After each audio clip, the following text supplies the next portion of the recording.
Yeah, a lot to unpack there. Here's another good one. What's your biggest advice you would give, if you could, to your 20-year-old self?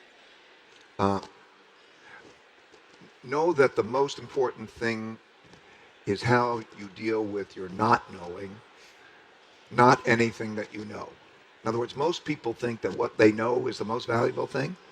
No, no, no, no, no. The most valuable thing is how to deal with your not knowing. And you talk about this in principles about starting with the assumption that you're wrong and going from there, That's right. and the To power take of it that. in. I might be wrong. And you think of a 20-year-old. A 20-year-old has not even begun the second phase of their life. And second phase, the work life, is a totally different thing than the school life. And so let's say the day you get out of school, you're one. Okay? You're one in that phase of your life. You got a lot to learn. And I would say I'm at the end of my second phase of my life, and I still know that the best thing for me to do continues to be how do I deal with my not knowing? That is my greatest power, not whatever I know, even though I've accumulated a lot. So that would be adventurous, be audacious, but be humble.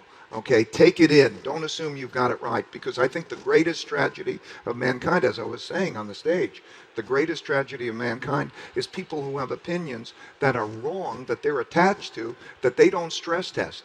So curiosity, take it in, and raise your probabilities of being right by being able to stress test yourself and take it in well. All right, we're going to have to leave it there, Ray. Thanks so much. That was a great way to end it. Thank you, Thank everyone. you. Thank you.